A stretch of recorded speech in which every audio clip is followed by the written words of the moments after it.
Hello बच्चों, स्वागत है आप सभी का आपके अपने YouTube channel Shri Ram classes में। और आज के इस वीडियो में बात करेंगे कक्षा 9 की आपके जो संस्कृत का पेपर होने वाला है 5 तारीख को। तो 5 तारीख को जो आपका 5 मई को जो आपका संस्कृत का पेपर होगा और ये पेपर आपके 100 नंबर का होने वाला है। इस 100 नंबर के पेपर में आपके 25 नंबर की आपके व्याकरण पूछी जाएगी, ग्रामर पूछी जाएगी। आपके इंपॉर्टेंट जो ग्रामर है वो कौन कौन से टॉपिक है वो इस वीडियो में डिस्कस करेंगे। और सारे आपके जो ग्रामर के जो 25 नंबर का मैटर है वो हम इस एक ही वीडियो में कवर करने वाले हैं। तो जिन भी विद्यार्थियों को लगता है कि आपके जो ग्रामर में कौन कौन से टॉपिक आने वाले हैं, किन किन टॉपिक से प्रश्न पूछे जाएंगे, तो देखो ग्रामर का जो सिलेबस है आपके सामने इस प्रकार से है। और मैं आपको बिल्कुल अकॉर्डिंग टू जो सिलेबस है उसके अनुसार मैं आपको तैयारी करवाने वाला हूँ। जैसे सबसे पहले बात कर लेते हैं कि आपके व्याकरण में आपके कौन कौन से टॉपिक है। तो संस्कृत व्याकरण की बात करें तो इसमें आपका पहला टॉपिक आता है संधि। ठीक है, इसमें आपके संधि के प्रश्न पूछे जाएंगे, 2 प्रश्न आपके संधि के पूछे जाएंगे। अब संधि में भी आपको कौन कौन सी संधि तैयार करनी है?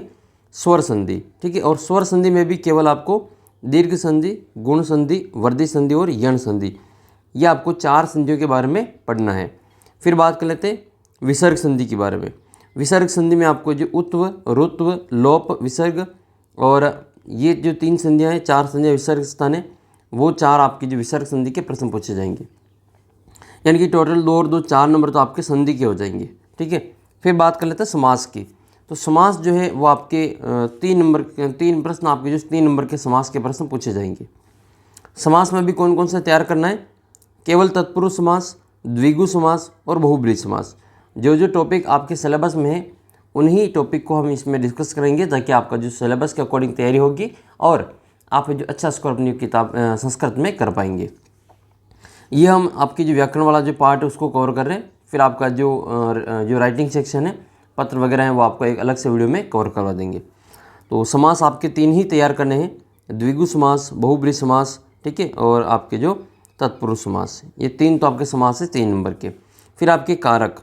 ठीक है, कारक में आपको क्या करना है? कारक जो कारक में आपको जो विभक्ति का प्रयोग करना है, ठीक है, कौन सी विभक्ति के आएगी वो आपको प्रयोग करना है। और कारक भी आपके कहाँ कहाँ से लेना है? द्वितीय विभक्ति से लगा के 7वीं विभक्ति तक, यानी कि द्वितीय से लगा करके आपको 7वीं तक के जो कारक है उसमें आपको लिखने हैं। 3 नंबर के प्रश्न आपके कारक के पूछे जाएंगे। फिर हम बात कर लेते हैं आपके प्रत्यय के बारे में। तो प्रत्यय के प्रश्न आपके 3 पूछे जाएंगे, 3 नंबर के प्रश्न प्रत्यय के आएंगे। और प्रत्यय में आपके कौन कौन से प्रत्यय तैयार करना है? तुमुन, कत्वा, ल्यप, कित, कत्वतु, सत्री, सानच, टाप, तमप और तरप। और मैं इनकी आपको एक शॉर्ट ट्रिक भी बताने वाला हूँ। आप कहेंगे कि सर इतने प्रत्यय हमें कैसे याद होंगे? तो मैं आपको एक ट्रिक बता दूंगा जो आपकी परीक्षा में आपका काम हो जाएगा, और आपको जो ये प्रत्यय जो सारे याद करने भी नहीं पड़ेंगे। जो जो परीक्षा में आने वाले हैं उन्हीं को मैं आपको तैयार करवाऊँगा। फिर हम बात कर लेते हैं आपकी धातु रूप की। तो धातु रूप में आपको क्या क्या याद करना है? धातु रूप में आपको जो लट लकार, लोट लकार, लृट लकार और लंग लकार। और विधि लिंग लकार में आपको क्या याद करना है? ये वाले जो शब्द हैं आपके धातु रूप में, बू, पट, हस, नम, गम, गच्छ, ये जो दे रखा है ये आपको इसमें याद करना। और आत्मनेपद्य में सेव और लब धातु, तो ये आपके 3 नंबर के पूछे जाएंगे। फिर शब्द रूपाणी आपके 3 नंबर की पूछी जाएगी, जिसमें आपके अकारांत, स्त्रीलिंग, पुल्लिंग सारी चीज़ें इसमें आपके पूछी जाएगी। संख्यावाची में 1 2 3 4 और 5 तक 2 नंबर के प्रश्न इसमें आपके पूछे जाएंगे। और सर्वनाम की बात करें तो इसमें आपकी जो यत, तत, किम, इदम, अस्मद, युष्मद, ये आपकी जो 2 नंबर का प्रश्न पूछा जाएगा। और उपसर्ग की बात करें तो उपसर्ग जो आपके पूछा जाएगा वो आपके 2 प्रश्न उपसर्ग के पूछे जाएंगे 2 नंबर के। तो ये आपका सिलेबस हो जाएगा 25 नंबर का सिलेबस, यानी कि 100 नंबर का पेपर है, उसमें से 25 नंबर मतलब 25%, आधे का आधा जो पेपर है वो आपके ये ग्रामर का कवर होने वाला है आज के इस वीडियो में। आइए वीडियो को शुरू करते हैं। और सबसे पहले जो आपका इम्पोर्टेंट ये जो सबसे आसान टॉपिक है ये उपसर्ग वाला, और ये टॉपिक सबसे पहले रहते हैं। फिर बाकी के टॉपिक भी इसमें आप हमें जिस वीडियो में कंटिन्यू करने वाले हैं। और मैं जो आपको इसमें व्याकरण बताने वाला हूँ वो आप ही की किताब है।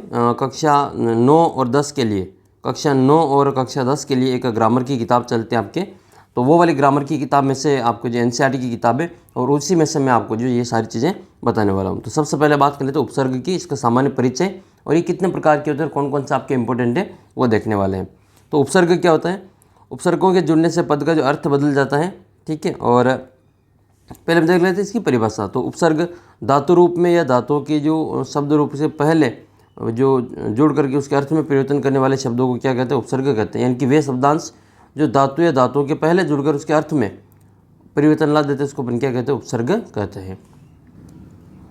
याद रखना, उपसर्ग से आपके जो अर्थ में परिवर्तन आ जाता है। तो उपसर्गों के जुड़ने से पद का जो अर्थ है वो बदल जाता है। जैसे हार शब्द का मतलब क्या होता है? हार शब्द का मतलब होता है माला, गले का हार होता है वो माला होती है।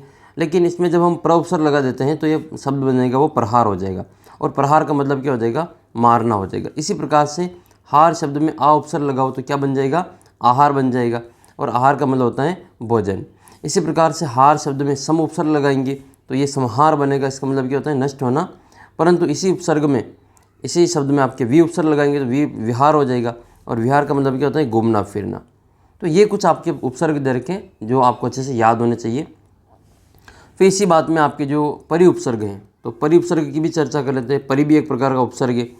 जैसे परिहार, ये एक उपसर्ग है, और परिहार शब्द से बनता है जिसका मतलब होता है त्याग करना।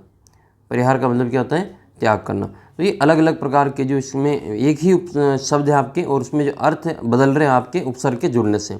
किसी का अर्थ भोजन बन रहा है तो किसी का जो घूमना बन रहा है। तो अपने जो संस्कृत के जो कुछ इसमें आपके उपसर्ग दे रखे हैं उनको हम यहाँ पे देख लेते हैं। आपके जो संस्कृत में जो 22 उपसर्ग होते हैं, कितने उपसर्ग होते हैं? 22 उपसर्ग होते हैं, और सभी उपसर्ग को हम यहाँ पे देख लेते हैं। जैसे कुछ उपसर्ग तो आप देखते ही पता चल जाएगा इसमें आपकी कौन सा उपसर्ग है। जैसे प्र उपसर्ग, इसमें देखो प्रभवती, प्रकर्ष, प्रयत्न, प्रतिष्ठा, इसमें आपके प्र दिखेगा। परा, पराजयते, पराभवती, इसमें आपको परा दिखेगा। अपहरती, अपकरोती, देखो कुछ शब्द में तो आपकी जो उपसर्ग वैसे ही ठीक ठाक दिख जाएगा, अच्छे से आप उसको पहचान कर लेंगे। सम, इसमें आपके सीधा नहीं दिखता है तो इसमें आपको सोचना पड़ेगा। सम, जैसे संस्करोति, संगति, संगच्छते, तो सम प्लस करोति, सम प्लस गच्छते, तो इसमें आपके सम उपसर्ग रहेगा। फिर बात कर लेते हैं अनु उपसर्ग की। तो अनु उपसर्ग में आपको अनु सीधा ही दिखेगा। अनुगच्छति, अनुकरोति। औ भी आपको सीधा दिखेगा, औ गच्छति, औ तरती। निर, ये निर जो है इसमें आपके साफ नहीं दिखाई देता है, मतलब सीधा सीधा दिखाई नहीं देता है। तो नी के बाद में आधा र आता है, ठीक है। तो या फिर नी के बाद में र दिखाई दे तो आपको निर उपसर्ग कर देना है। और निस उपसर्ग, निस उपसर्ग में याद करना निस, दुस, और इसमें आपके जो ये जो सपेरा वाला स है वो हलंत वाला आता है, याद कर लेना। तो जिसमें भी आपके जो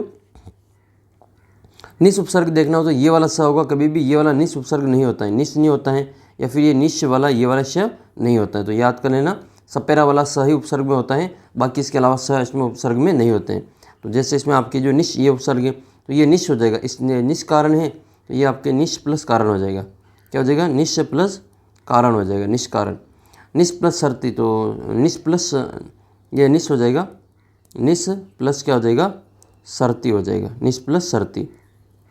इसी प्रकार से दुष, तो दुष प्लस ताज्य, दुष प्लस प्रयोजनम, दुष प्लस कार, दुष प्लस कारण। तो दुष, वो भी दुष में आपके ये वाला श याद रखना है, ठीक है। इसमें भी दुष में भी आपके इस सपेरा वाला स के अलावा और कोई दूसरा श नहीं आता है। दुर, जैसे दुर्बोध, दुर्लभ, ठीक है, ये आपके दुर उपसर्ग के उदाहरण है। फिर बात कर लेते हैं वी उपसर्ग की। तो वी उपसर्ग आपको साफ साफ दिखाई देगा वाक्य में। वी प्लस जयते, वी प्लस हरती। आंग, तो आकंठम, आजीवनम, ये आपके आ उपसर्ग, ये आ उपसर्ग है, ठीक है, ये आपको आ याद रखना। नी गदती, नी पतती। अधि, अधिराजते, अधिश्यते, इसमें आपको अधि उपसर्ग दिखाई दे रहा है। अति, अतिवाद, अत्याचार, इसमें आपको अत्याचार में देखो कभी भी अत्य उपसर्ग नहीं होगा, याद कर लेना, इसमें आपके अत्य उपसर्ग नहीं होता है, इसमें आपकी यण संधि लगती है। तो एक तो इस अति उपसर्ग में देखना, यहाँ पे आपको यण संधि देखने को मिलेगी। जैसे अत्यधिक, क्या हो जाएगा? अत्यधिक। तो अत्यधिक का जब हम संधि विच्छेद करेंगे तो इसमें आपकी यण संधि लगेगी। आधा त के बाद में यह आता है तो फिर वो अति बन जाता है। क्या बन जाता है? अति बन जाता है। तो ये आपके अति प्लस अधिक हो जाएगा, अति प्लस अधिक। आधा त के बाद में यह आ रहा है तो वो अति बन जाएगा, ठीक है। इसी प्रकार से अत्याचार, आधा त के बाद में यह आ रहा है तो इसका बन जाएगा आधा त और यह का तो बनेगा अति। और देखो इसमें आ की मात्रा है तो इसमें आचार बन जाएगा, तो अति प्लस आचार हो जाएगा। इसी प्रकार से देखो इसमें तो आ आया और इसमें अ क्यों आया? तो देखो इसमें जो यह है उसमें आ की मात्रा है और उसमें जो यह है उसमें अ की मात्रा, इसलिए तो ये आपके इस प्रकार से रहेगा। जैसे आपके जो नेक्स्ट है इसमें दे रखा आपके अत्याचार हो जाएगा और अत्यधिक हो जाएगा। ये आप में अति उपसर्ग के उदाहरण हैं। सु उपसर्ग, सुपुरुष पुत्रेण सुशोभित, इसमें आपके सुसाप दिख जाएगा। उत उड़यंते उत्पत्ति, इसमें आपके उत उपसर्ग रहेगा। एक जो ये अभि उपसर्ग है, अभि उपसर्ग अति उपसर्ग, इसमें आपकी यण संधि लगती हैं। जैसे आपकी अभि प्लस गच्छति, अभि आपकी क्या हो जाएगा, अभि प्लस गच्छति हो जाएगा। लेकिन अव्यागत, इसमें आपकी क्या हो जाएगा, इसमें अव्यागत में ये उसी प्रकार से जैसे कि अत्याचार है, अत्याचार का संधि विच्छेद अति प्लस आचार होता है, उसी प्रकार से अव्यागत आधा ब के बाद में यह आता है तो उसमें आपके अभी बन जाएगा। क्या बन जाएगा उसका, आधा ब के बाद में यह आता है तो उसका अभी बन जाएगा। तो इसका क्या हो जाएगा, अभी प्लस आगत हो जाएगा।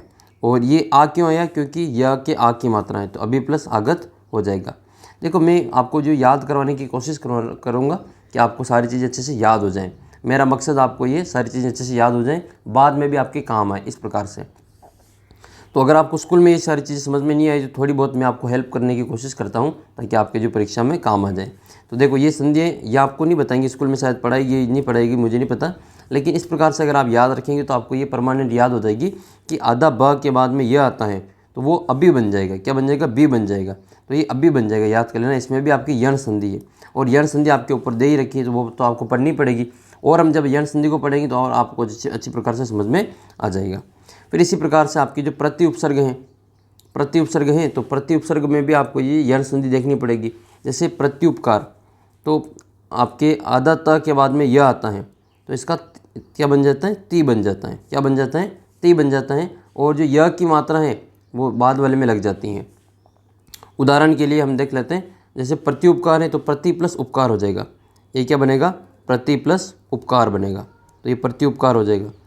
और प्रत्यवध तो प्रति प्लस अवदत हो जाएगा, प्रति प्लस अवदत हो जाएगा।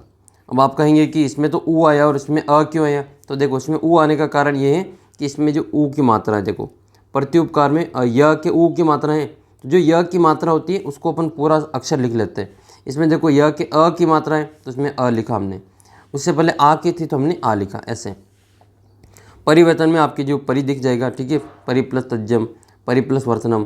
जैसे पर्यावरण क्या है आपके, पर्यावरण, तो पर्यावरण में आपके इसका संधि विच्छेद क्या हो जाएगा, परि प्लस आवरण हो जाएगा। य के बाद में आधा य और आधा र हो तो इसमें आपके परि प्लस आवरण हो जाएगा। क्या हो जाएगा, परि प्लस आवरण। ये परि उपसर्ग का उदाहरण है। उप आपको साफ दिख जाएगा, ठीक है, जैसे उप गच्छति, उपहरति, अपि साफ दिख जाएगा, ठीक है, अपि ददाति। तो ये आपके 22 उपसर्ग हैं और 22 उपसर्ग को हमने यहाँ पे कवर करने की कोशिश की है। जैसे आपके जो किसी धातु के में जो उपसर्ग जुड़ने पर उसके अर्थ में परिवर्तन होता है। जैसे आ जो गम धातु है इसमें आ जोड़ेंगे तो आगम हो जाएगा, यानी कि आगच्छति हो जाएगा। तो ये आपको याद रखना। जैसे इसमें आपको क्या करना है, उपसर्ग ढूंढना है, तो इसमें आपके उत्ती में कौन सा हो जाएगा, इसमें आपके उत उपसर्ग हो जाएगा। और ये नीर उपसर्ग हो जाएगा, इसमें नीर गच्छति तो आपके नीर उपसर्ग हो जाएगा। और ये निस हो जाएगा, ये आपके निस उपसर्ग हो जाएगा। और सम हो जाएगा, ये स के बाद में बिंदी लग रही है, इसका मतलब ये सम उपसर्ग है। कौन सा हो जाएगा, सम उपसर्ग। ये प्रत्यय हो जाएगा, तो देखो त के बाद में आधा यह है तो ये यण संधि लगेगी और इसमें आपकी क्या हो जाएगा, प्रति प्लस अवदत हो जाएगा। ये सु उपसर्ग हो जाएगा, इसमें आपके ये वी उपसर्ग हो जाएगा, वी शिष्य से। और ये अनु उपसर्ग हो जाएगा, इसमें आपके क्या रहेगा, आधा न के बाद में व आता है तो इसका क्या बन जाएगा, अनु बन जाता है। तो इसका बनेगा आपके अनु प्लस अकरोति। और इसमें आपके प्र उपसर्ग रहेगा, इसमें अ उपसर्ग रहेगा, इसमें आपके उप उपसर्ग रहेगा, 11वें में आपके उप उपसर्ग रहेगा। इसी प्रकार से 12वां जो है आपके वो उत्थानम है तो इसमें आपके उत उपसर्ग रहेगा, उत। और उन्नयन तो इसमें आपके जो इसमें भी आपके उत उपसर्ग रहेगा, उत प्लस नयन। इसमें आपके अप उपसर्ग आएगा, इसमें आपके वी उपसर्ग आएगा और इसमें आपके परि उपसर्ग आएगा। तो इस प्रकार से आपको जो कुछ प्रश्नों के जो उत्तर है वो उपसर्ग के रूप में ढूंढना है।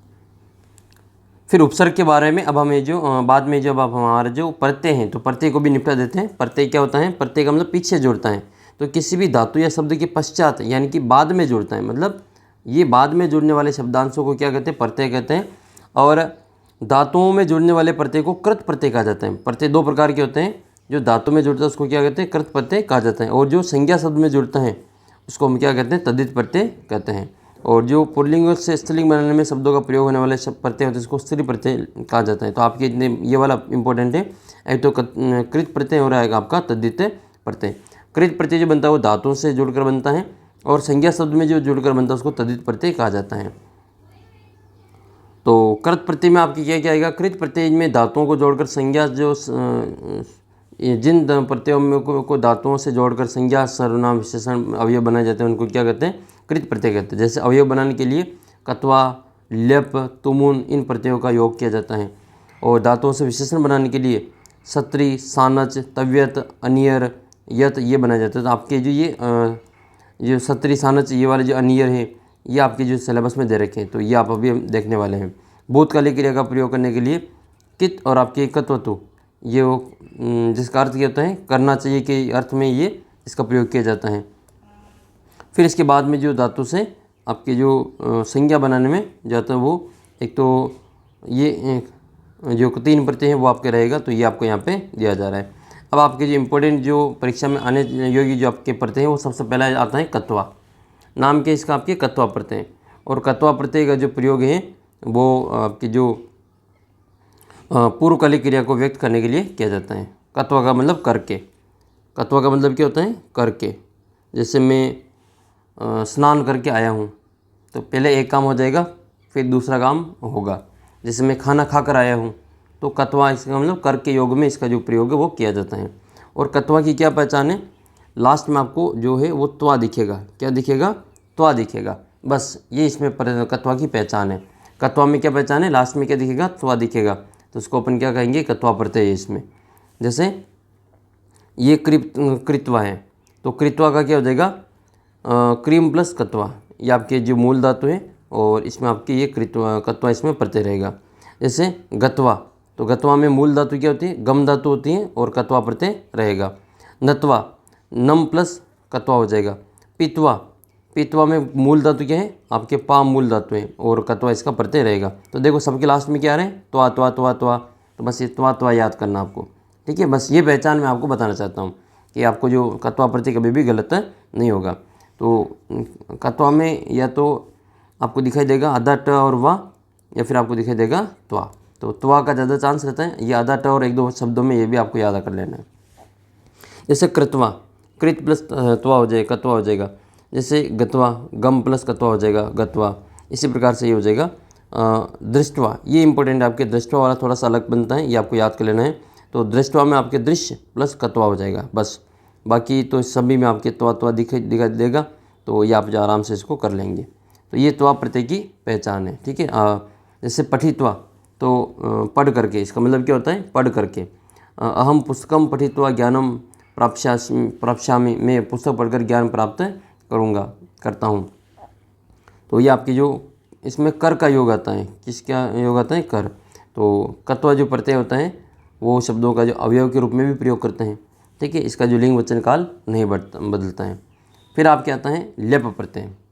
क्या आता है, ल्यप प्रत्यय, जहाँ पर जो धातु के पूर्व के उपसर्ग लगा हो तो वहाँ पर जो आपको ल्यप प्रत्यय लगाना है।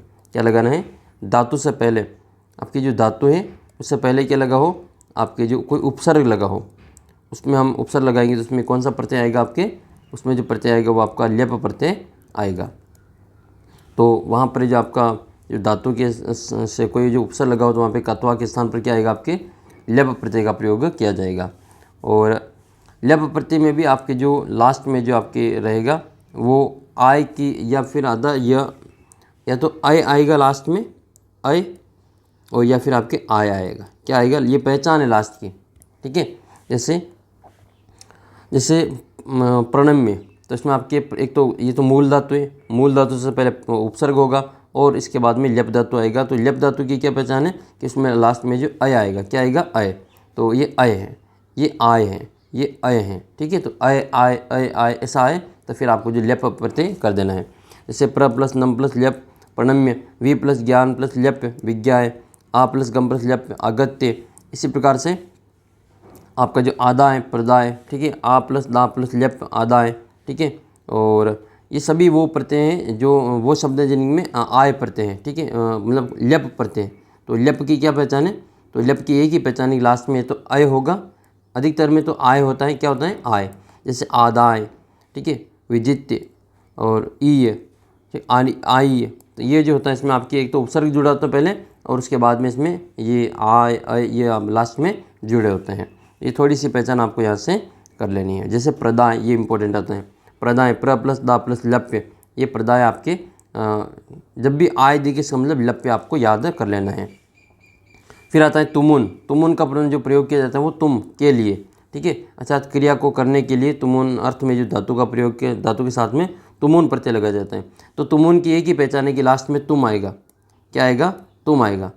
जैसे आपके कत्वा में त्वा आएगा, लप में अय या आय आएगा, उसी प्रकार से तुमुन प्रत्यय में क्या आएगा? तुम आएगा। लास्ट में क्या आएगा? तुम प्रत्यय यह आएगा।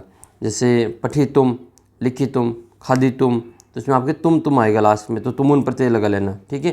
तो यहाँ पर जैसे गंतुम, तो गम प्लस तुमुन हो जाएगा, गंतुम हो जाएगा। और हंतुम, हन प्लस तुमुन हो जाएगा। पातुम, तो पा प्लस तुमुन हो जाएगा। स्नातुम, तो स्नान प्लस तुमुन हो जाएगा। दातुम, दा प्लस तुमुन हो जाएगा, ठीक है। तो एक ये स्पेशल याद कर लेना, प्रष्टुम, तो ये भी आपके तुमुन प्रत्यय ही रहेगा। प्रष्टुम में भी प्रच प्लस तुमुन हो जाएगा।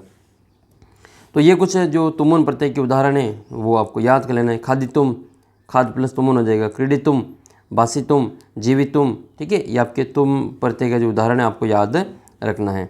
तुमुन प्रत्यय आपको अच्छी प्रकार से याद होना चाहिए, ठीक है। तुमुन में आपके ये तीन जो दे रखे वो उनको आपको अच्छे से याद कर लेना है।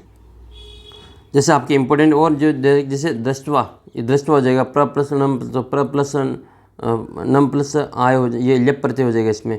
ये आपकी कत्वा है तो ये कत्वा प्रत्यय रहेगा, इसमें त्वा आ जाएगा लास्ट में। आ प्लस नी प्लस लप्य, तो आनी हो जाएगा, ठीक है। क्या हो जाएगा? आनी हो जाएगा। तो ये आपके जो आदाय हैं तो आ प्लस दा प्लस लप्य, ये आदाय प्रत्यय रहेगा। इससे दत्वा, दा प्लस कत्वा है तो दत्वा हो जाएगा। इस प्रकार से आपको पूरा ये याद रखना है। फिर आपकी जो सत्री और सानच है वो भी हम इसमें देख लेते हैं। तो सत्री और सानच के लास्ट में जो आते हैं वो जैसे सानच जो होगा उसके लास्ट में तो आएगा मान। सानच प्रत्यय है, सानच प्रत्यय, तो उसमें लास्ट में क्या आएगा? सान का आपके याद कर लेना, सानच का आपके मान याद कर लेना। सानच के लास्ट में क्या आएगा? मान आएगा। जैसे आपके सेव प्लस सानच यानी कि सेवमान हो जाएगा। मुद प्लस सानच तो मोदमान हो जाएगा। व्रत प्लस सानच तो वर्तमान हो जाएगा, ठीक है। तो सानच प्रत्यय का मतलब क्या हो जाएगा? आपके लास्ट में मान आएगा। और सत्री प्रत्यय का मतलब जो सत्री प्रत्यय है उसमें आपके जो सत्री प्रत्यय है इसमें आपके जो अन आता है लास्ट में, क्या आता है? अन, लास्ट में अन आता है, इसका मतलब क्या हो जाएगा? सत्री प्रत्यय हो जाएगा। जैसे पट प्लस सत्री पठन हो जाएगा। लिख प्लस सत्री लिखन हो जाएगा।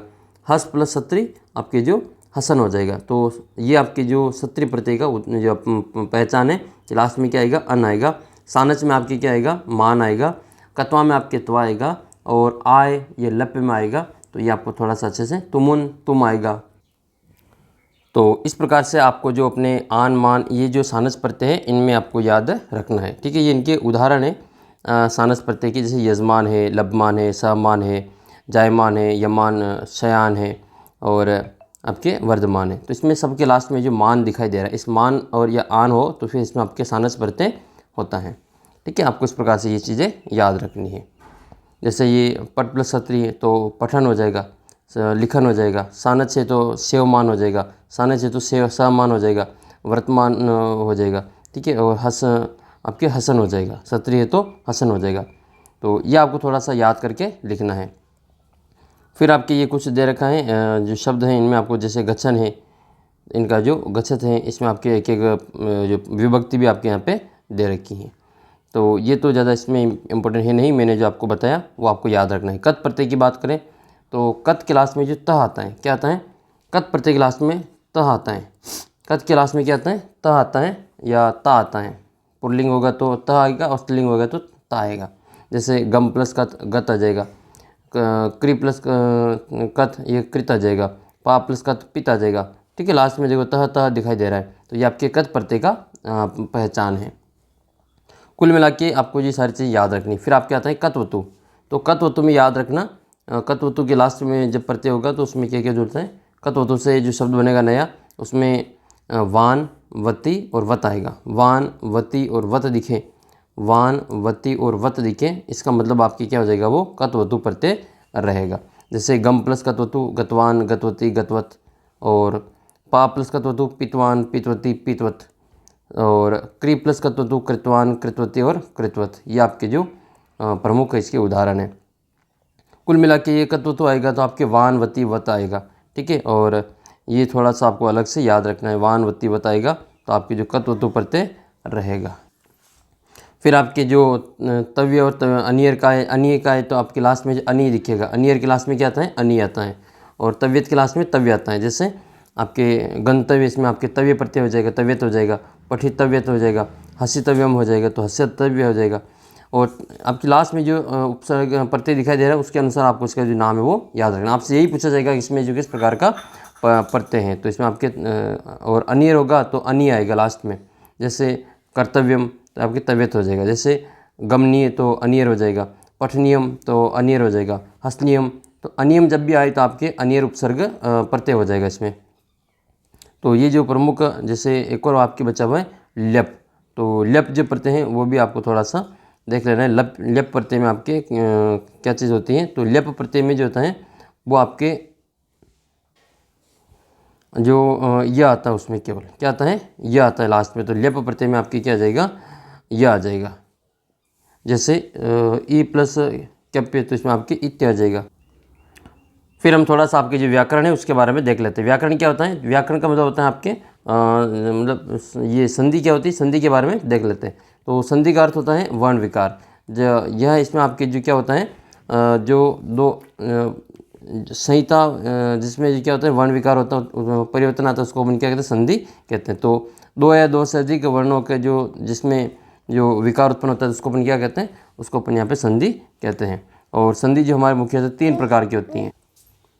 तो यहाँ पर जो संधि अपने 3 प्रकार की होती है, कौन कौन सी होती है, स्वर संधि, व्यंजन संधि और विसर्ग संधि। तो अब आपके यहाँ पे जो स्वर संधि है ये आपको पढ़नी है। एक तो स्वर संधि में भी आपको जो दीर्घ, गुण, वृद्धि, यण ये आपको पढ़नी है। तो स्वर संधि कहते हैं किसको, तो दो स्वर वर्णों का जो समीप आने के कारण जो वर्ण विकार उत्पन्न होता है उसको क्या कहते हैं, स्वर्ण संधि कहते हैं। अब स्वर संधि के भी अलग अलग भेद हैं। जैसे दीर्घ संधि, दीर्घ स्वर संधि, इसमें क्या होता है कि जो छोटे छोटे जो आपके जो स्वर है वो मिलकर जो बड़ा स्वर बनाते हैं, यानी कि दीर्घ स्वर बनाते हैं। जैसे अ और आ, या फिर आ और अ, ये जब हम मिलाएंगे तो ये आ बनेगा। जैसे अ के साथ में आ होगा तो भी आ आएगा, या अ के साथ में अ होगा तो भी इसका आ बनेगा, और आ के साथ में आ आएगा तो भी आ आएगा, और आ के साथ में अ आएगा तो भी इसका आ ही आएगा। तो ये तो दीर्घ या लघु जो इसी प्रकार से दीर्घ का मतलब बड़ा हो जाता है। ये जो बाद में जो वर्ण जो संयोग होगा उसमें आपके बड़े अक्षर आ जाते हैं। तो छोटी बड़ी मिलकर छोटी बड़ी के साथ में बड़ी बनाते हैं। छोटा ऊ बड़ा ऊ के साथ में मिलकर बड़ा ऊ बनता है। तो ये आपके क्या हो जाएंगे, दीर्घ संधि के उदाहरण। अब इसका जो उदाहरण देख लेते हैं।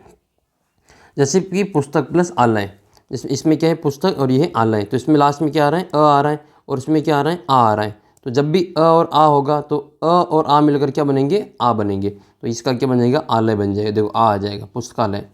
ये देव प्लस आशीष, ये अ है और इसमें आ है, तो अ प्लस आ मिलकर क्या बनता है, आ बनता है। तो देवाशीष हो जाएगा। इस प्रकार से आपको ये पुस्तक प्लस आलय, देवालय और देवाशीष, देव प्लस आशीष। इसी प्रकार से नेक्स्ट है आपके ये दैत्य प्लस अरि, दैत्यरी हो जाएगा। च प्लस अपी, चापी हो जाएगा। आपको याद कर लेना है ये विद्यार्थी वाला। विद्या प्लस अर्थी का क्या होता है, विद्यार्थी होता है। और ये अब ये तो अ और आ वाला हो जाएगा, यानी कि अ या आ मिलकर अ या आ के साथ में वो क्या बनाते हैं, आ बनाते हैं। इसी प्रकार से ई वाला देखेंगे।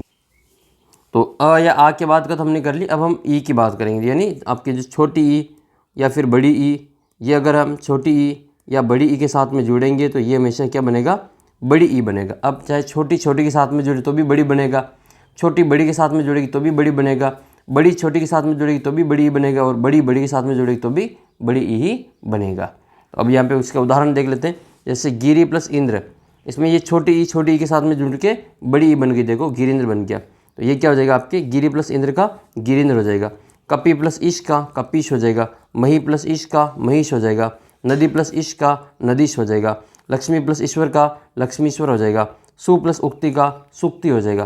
तो ये ई या बड़ी ई मिलकर क्या बना रहे हैं, ठीक है, ये मिलकर क्या बना रहे हैं, ई या बड़ी ई के साथ मिलकर ये बड़ी ई बनाते हैं। ठीक है, इसमें आपकी देखो ई की मात्रा बड़ी आ रही है, ई ये देखो सभी बड़ी मात्राएं आ रही है। तो हमें क्या करना है, इसमें आपके बड़ी की मात्रा लिखनी है।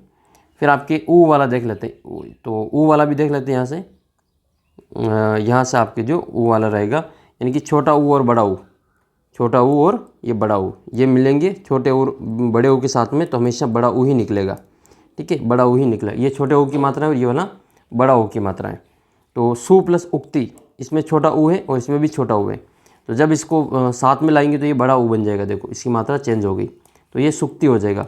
बानु प्लस उदय, तो बानु प्लस उदय का छोटा ऊ है और छोटा ऊ है, तो ये बड़ा ऊ बन जाएगा।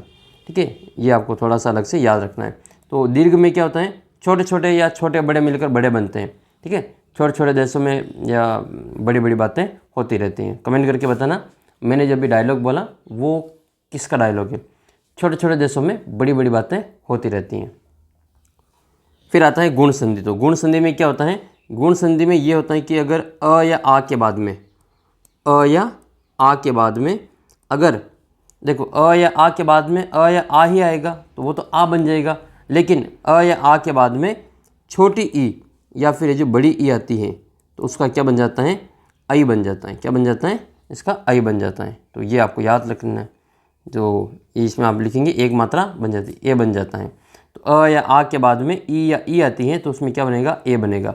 चाहे अ के बाद में ई आए तो भी ए बनेगा, आ के बाद में ई आए तो भी ए बनेगा, या फिर आ के बाद में ई आए तो भी ए बनेगा, या आ के बाद में बड़ी ई आए तो भी आपका ए ही बनेगा। कैसे बनेगा, आइए देख लेते हैं। आ के बाद में ई आती है तो आपके ए बनता है।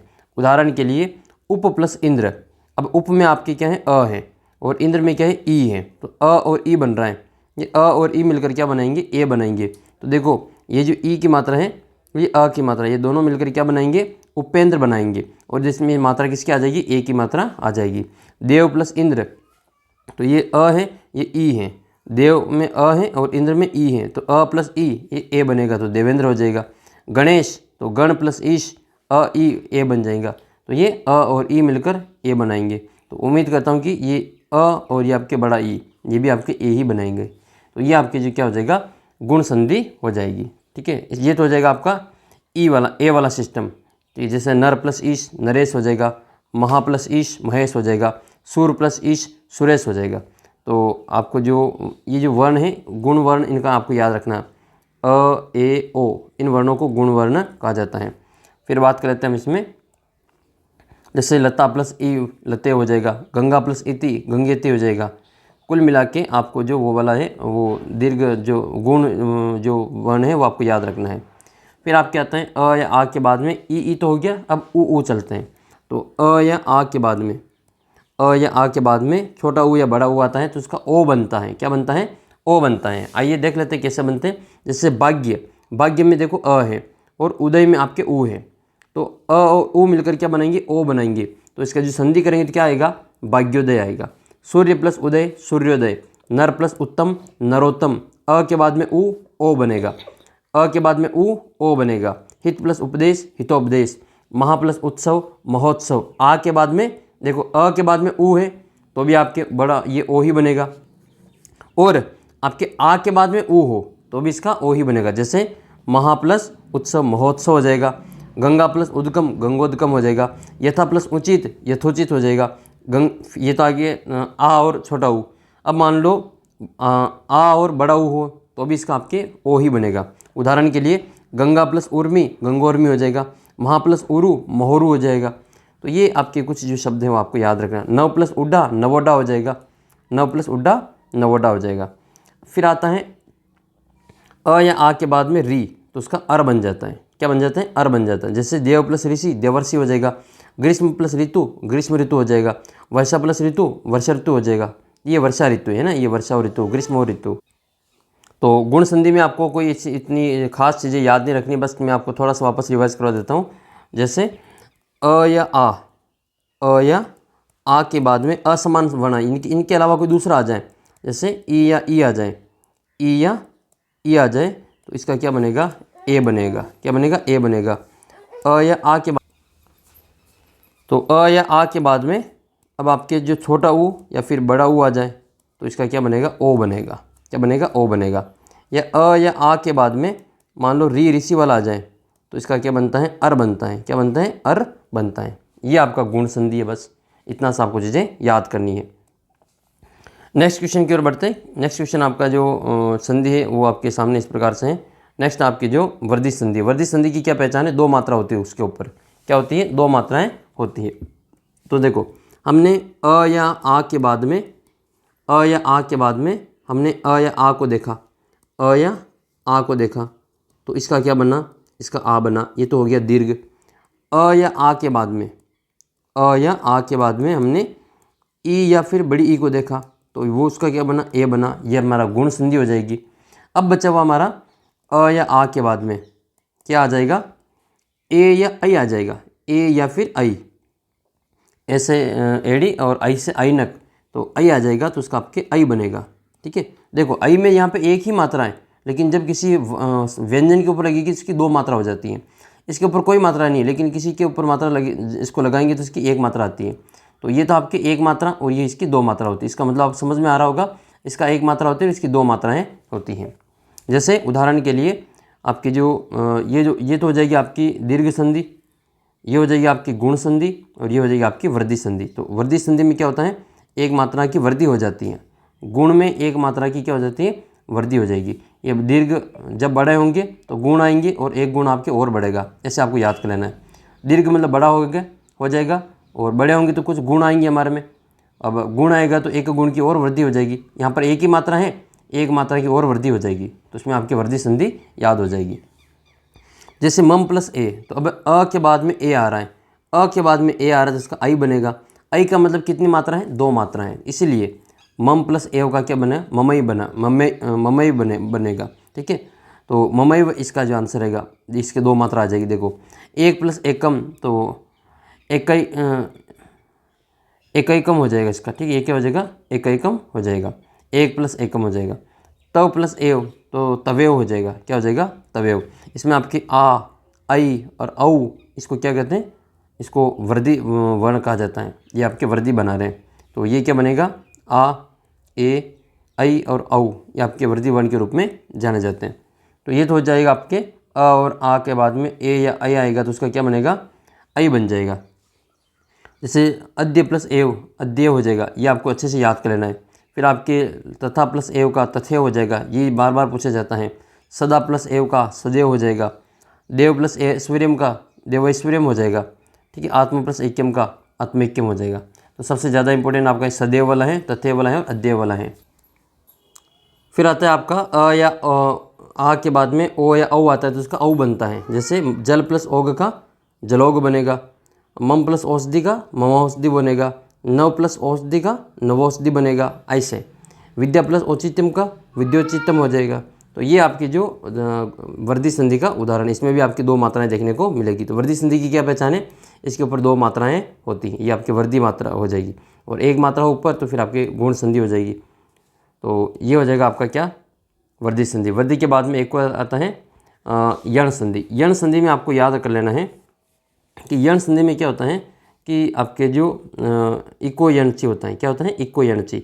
इको यणची में क्या क्या आपके आता है? इक में एक तो आता है ई, उ, री और री। इसके स्थान पर जो यण आ जाता है य, व, र, ल।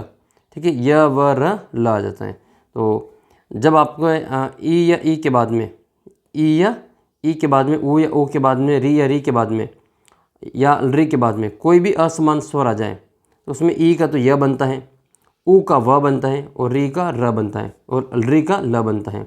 अपने जो पढ़ा होगा आपने य, र, ल, व पढ़ा होगा, लेकिन संस्कृत में ये क्रम उल्टा होता है। संस्कृत में क्या होता है? पहले य आता है, य के बाद में व आता है, फिर र आता है, फिर आपके ल आता है। तो संस्कृत में इसको य, व, र, ल पढ़ा जाता है, और हिंदी में हम य, र, ल, व पढ़ते हैं। य से यज्ञ, र से रस्सी, ल से लट्टू, व से वन। लेकिन संस्कृत में जो पढ़ा जाता है य से यज्ञ, र से रस्सी, व से वक, र से रस्सी और ल से लट्टू। ये इनका क्रम चेंज हो जाता है। ठीक है, तो संस्कृत में अगर आपको ये बात पहले पता नहीं हो तो आपको ध्यान रखनी है। संस्कृत में य, र, ल, व होता है, और संस्कृत में तो होता है य, व, र, ल, और हिंदी में होता है य, र, ल, व। तो यर, लव और यवरल ये आपके अलग अलग है। ठीक है, दोनों का क्रम है जो अपने भाषा के अनुसार अलग होता है। तो इसमें क्या होगा यण संधि में कि ई या ई के बाद में, ठीक है, ई और ई, और फिर इसके बाद में आपके ई या ई और एक और आ जाएगा, या फिर जो आपके ऊ या ऊ, छोटा ऊ या बड़ा ऊ, और या फिर री क्या आ जाता है? री आ जाता है। ठीक है, तो री और री। तो इसमें आपको यण संधि में ये याद रखना है कि जैसे इनके बाद में कोई असमान स्वर आता है, इनके जैसा आ जाए तो वो तो आपकी दीर्घ हो जाएगा, इनके अलावा कोई दूसरा आ जाए तो वो फिर इसमें जो ई का तो बनता है आपका य, और ये जो ऊ है उसका बनता है व। ठीक है, ई का बनता है य और ऊ का बनता है व, री का बनता है र और री का बनता है ल। तो ये आपको थोड़ा सा याद रखना है कि ई के बाद में असमान आएगा तो ई का आपके य बन जाएगा।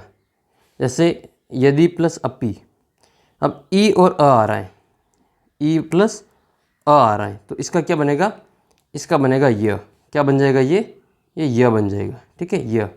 तो यद्य प्लस अपी हो जाएगा। अब आपके इसमें द और य, द प्लस य, ये मिलकर क्या बन जाता है आपके द्य बन जाता है। जैसे विद्यालय होता है, विद्यालय, विद्यालय, तो इसको विद्यालय ऐसा लिखा जाता है।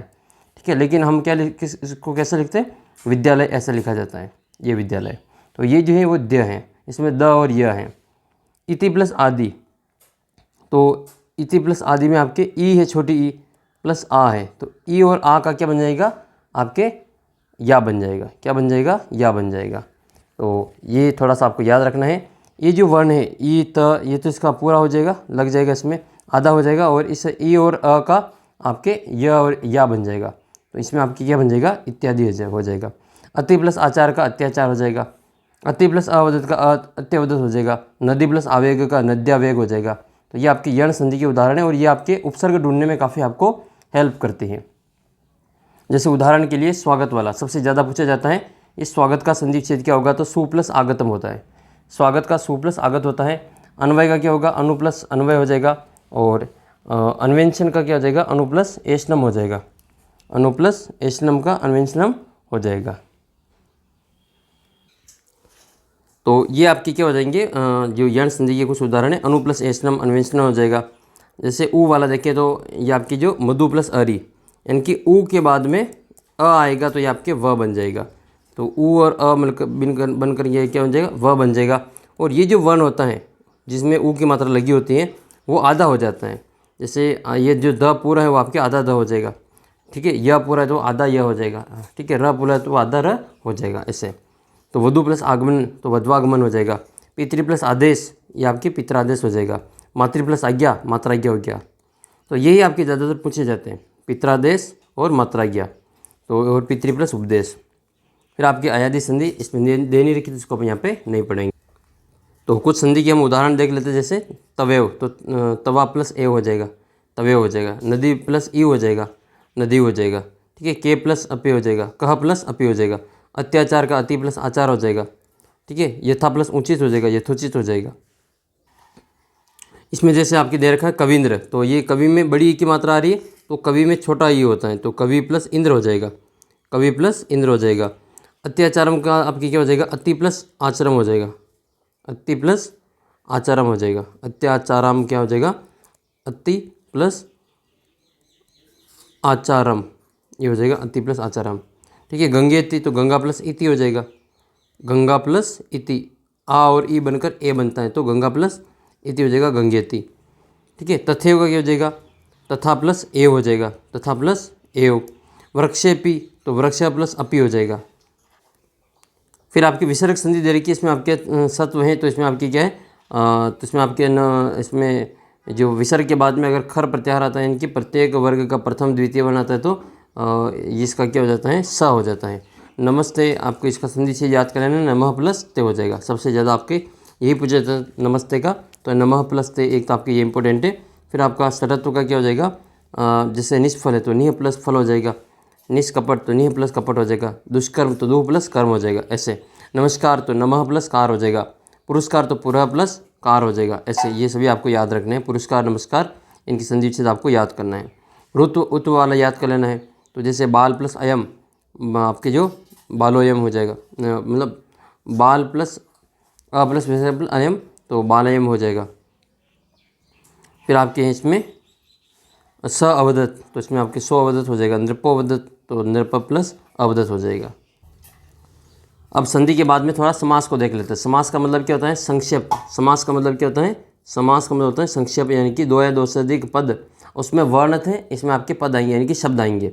ये विभक्तियाँ, समुच्चय, बोधक च आदि को हटा करके एक पद बनाना समास कहलाता है। जैसे आपके सीता च राम च तो सीता राम हो जाएगा, ठीक है। राज पुरुष तो राज पुरुष हो जाएगा। गायन कुशला तो गायन कुशला हो जाएगा। तो इसमें जो ये जो शब्द आ रहे हैं वो आपके क्या हो जाएंगे, जैसे विद्या एवं धनम यश स तो विद्या धनम हो जाएगा। तो ये सभी जो शब्द हैं वो आपके समास विग्रह कर रखे हैं। इसको सामासिक पद बनाने के लिए इनके बीच के जो लोप चिन्ह है, इनको विभक्ति, इनको हटा दिया जाता है। इसको अपन क्या कहेंगे, समास कहेंगे। तो हमारे जो संस्कृत में समास है वो मुख्यतः 4 प्रकार के होते हैं पदों की प्रधानता के आधार पर। समास कितने प्रकार के होते हैं? समास के 4 भेद हैं। कौन कौन से? अविभाव समास, तत्पुरुष समास, द्वंद्व समास और बहुब्रीहि समास। फिर आपके जो तत्पुरुष समास है इसके 2 भेद है, उपभेद हैं। एक तो कर्मधारय और एक आपका द्विगु समास। तो इस प्रकार से टोटल जो अपने समास है वो सामान्य रूप से समास के कितने भेद होते हैं? 6 होते हैं, लेकिन मुख्य रूप से पदों की प्रधानता के आधार पर 4 होते हैं, ठीक है। तो इसमें आपके सिलेबस में कौन कौन से? एक तो सिलेबस में आपका जो हो जाएगा वो तत्पुरुष समास हो जाएगा, एक तो ये आपको पढ़ना है, एक बहुब्रीहि समास पढ़ना है और एक आपको द्विगु समास पढ़ना है। तो हम इन तीनों को पढ़ेंगे, बाकी 3 को भी यहाँ पे ड्रॉप करेंगे क्योंकि आपका जो पेपर के अनुसार मैं आपको यहाँ पे पढ़ा रहा हूँ। तो सबसे पहले बात कर लेते हैं तत्पुरुष समास की। तत्पुरुष समास में क्या होता है कि इसमें जो दोनों पद जो होते हैं वो प्रधान होते हैं। सॉरी, दोनों पद के इसका जो उत्तर पद होता है उसको वो क्या होता है, आपके प्रधान होता है। तो ऐसी विभक्ति में जो पूर्व पद की विभक्ति होती है इसका लोप करके समस्त पद बनाया जाता है। तो दूसरी विभक्ति से लगा करके सातवीं विभक्ति का लोप करके इसमें समस्त पद बनाया जाता है। कुल मिला के जो आपकी विभक्ति है दूसरी विभक्ति से लगा करके सातवीं विभक्ति तक वो सारे आपके तत्पुरुष समास में आएंगे। जैसे कि आपके उदाहरण के लिए याद रखना, आपके शरणम आगत तो शरणागत हो जाएगा, शरणम प्राप्तम तो आपके शरण प्राप्त हो जाएगा, सुखम प्राप्त तो सुख प्राप्त हो जाएगा। ये द्वितीय विभक्ति है, द्वितीय तत्पुरुष का उदाहरण है। तो द्वितीय विभक्ति का जो आपकी विभक्ति चिन्ह वो क्या होता है? कर्ता ने कर्म को, प्रथमा ने द्वितीय को। जैसे शरणागत शरण को आया हुआ, शरण प्राप्त शरण को प्राप्त हुआ, जैसे सुख प्राप्त सुख को प्राप्त हुआ, ठीक है। तो आपके को इसमें विभक्ति चिन्ह आता है। फिर आप क्या आता है? तृतीय पुरुष तत्पुरुष समास। तो तृतीय में आपके क्या आता है? तो तृतीय का मतलब होता है ने या फिर से के द्वारा, ठीक है। तृतीय का मतलब क्या होता है? ने या फिर आपके से, ने से के द्वारा। तो जैसे आपके जो पिता युक्त तो पितृयुक्त, पिता से युक्त, सर्पेन दष्ट तो सर्प से दष्ट, शरणेन विद तो सर्विद हो जाएगा, अग्निदग्ध तो अग्नि से जला हुआ, अग्निन दग्ध हो जाएगा, धनेनहीन तो धन से हीन, विद्याहीन तो विद्या या हीन तो विद्या से हीन। ये आपकी क्या हो जाएगा? तृतीय तत्पुरुष समास हो जाएगा। फिर आपके आता है चतुर्थी तत्पुरुष। तो चतुर्थी का मतलब क्या होता है? के लिए। चतुर्थी का मतलब क्या होता है? के लिए। चतुर्थी का जो विभक्ति चिन्ह होता है के लिए। प्रथमा ने द्वितीय को, तृतीय ने से के द्वारा, चतुर्थी के लिए। तो ये आपके ये हो जाएगा। जैसे भूताय बलि तो भूत के लिए बलि, भूताय बलि भूत के लिए बलि तो भूत बलि हो जाएगा। दानाय पात्रम तो दान के लिए पात्र, दानाय पात्रम हो जाएगा। युपाय दारू तो युप दारू हो जाएगा। स्नानाय इदम तो स्नार्थम हो जाएगा। तस्मय इदम तो तदर्थम हो जाएगा, ठीक है। ये आपके तत्पुरुष समास के उदाहरण हो जाएंगे। फिर आपके पंचमी से, तो चतुर्थी में आपके चोरात भयम चोर से भय, और फिर आपके जो रोगात मुक्ति रोग से मुक्ति, अश्वात पतित अश्व से गिरना, अश्व पतित, स्वर्गात पतित तो स्वर्ग पतित, सिंहात बीतम तो सिंह बीत। ये आपके क्या हो जाएंगे? पंचमी तत्पुरुष के उदाहरण है। फिर आपके षष्ठी तत्पुरुष आता है काके की, नानेनी, रारेरी। ये आपके जो षष्ठी तत्पुरुष के उदाहरण रहेंगे। विभक्ति चिन्ह होता है काके की। तो जैसे राजपुरुष राजा का पुरुष, देवानाम पति देवों का पति देवपति, नराणाम पति तो नरों का पति नरपति, देवस्य पूजा देव की पूजा देव पूजा, सुखस्य भोग सुख का भोग, युद्धे निपुण युद्ध का निपुण, ठीक है। और जैसे ये युद्ध निपुण इसमें नहीं आएगा, यहाँ तक ही है। फिर आपके सप्तमी विभक्ति आ जाएगी। सप्तमी का मतलब होता है मे पेपर, मे पेपर, ठीक है। मे पेपर आएगा। उदाहरण के लिए युद्ध निपुण तो युद्ध में निपुण, कार्यकुशल कार्य में कुशल कार्यकुशल, शास्त्र प्रवीण शास्त्र में प्रवीण, ठीक है। जले मग्न तो जल में मग्न, सभाया पंडित सभा में पंडित। इस प्रकार से आपको ये वर्णन करना है। तो ये आपके जो क्या हो जाएगा? तत्पुरुष समास हो जाएगा। तत्पुरुष के बाद में फिर आपके आता है द्विगु समास। द्विगु समास में जो इसका जो पूर्व पद होता है वो संख्यावाची होता है, उसको द्विगु समास कहा जाता है। यानी कि एक पद आपके जो नंबर दिखेगा इसमें, ठीक है, संख्या दिखेगी। जैसे सप्तानाम दिनानाम समारा, 7 दिनों का समूह तो सप्तदिनम हो जाएगा। ठीक है, तो और पंचनाम पत्रनाम समूह तो पंचपात्रम हो जाएगा। त्रणायाम भुवनानाम समाहार तो त्रिभुवनम हो जाएगा। इसी प्रकार से पंचनाम रात्रि नाम समाहार तो पंचरात्रम हो जाएगा। 4 युगों का समूह तो चतुर्युग्म हो जाएगा। ठीक है, और तो ये भी थोड़ा सा आपको याद रखना है। और पंचनाम वटनाम समाहार पंचवटी हो जाएगा। अष्टनाम अध्यायम समाहार तो अष्टाध्यायी हो जाएगा। आपको पता होगा अष्टाध्यायी किसकी रचना है, जो प्रमुख जो पंडित है व्याकरण के, ठीक है, संस्कृत के व्याकरण के प्रमुख जो ग्रंथ है ये अष्टाध्यायी। कमेंट करके बताना देखिए ये जो इसके लेखक है वो कौन है, इनकी जो ये रचना किसकी है, अष्टाध्यायी किसकी रचना है। फिर आ जाएगा आपके एक तो संख्यावाची हो जाएगा। फिर आपके आता है बहुब्रीहि समास। बहुब्रीहि समास में कोई अलग ही अर्थ निकलता है, कोई अलग ही अर्थ निकलता है। इसमें पूर्व पद और उत्तर पद दोनों प्रधान न होकर, तो यहाँ पर आपको बहुब्रीहि समास में आपको ये देखना है कि इसमें न तो पूर्व पद प्रधान होता है नहीं उत्तर पद प्रधान होता है, इसमें कोई तीसरा ही अर्थ निकलता है। ठीक है, तो वही अन्य पद जिसमें प्रधान होता है उसको बहुब्रीहि समास कहते हैं। और विग्रह करते समय यस्य सह का प्रयोग किया जाता है। जैसे उदाहरण के लिए जैसे महाबाणु, बाहु का मतलब क्या होता है, जिसकी भुजा है वो बड़ी हो, उसको अपन विष्णु कहते हैं। इससे 10 आनंद यश स 10 आनंद, 10 से आनंद जिसके अर्थात रावण का इसमें जो नाम लिया जा रहा है। पीतम अम्बरम यश यानी कि पीला है अंबर जिसका, यानी कि पीताम्बर। श्री कृष्ण का जो वस्त्र है वो पीले होते हैं। चतवारी मुखान यश 4 मुख है जिनके अर्थात चतुर्मुख ब्रह्मा जी को कहते हैं। चक्र पाणो यश 4 जो हाथ है जिनके, पानी का मतलब होता है हाथ। ये पानी आपने हिंदी में भी बताया था मैंने कि इस पानी का मतलब होता है आपके हाथ, और इस पानी का मतलब होता है जल।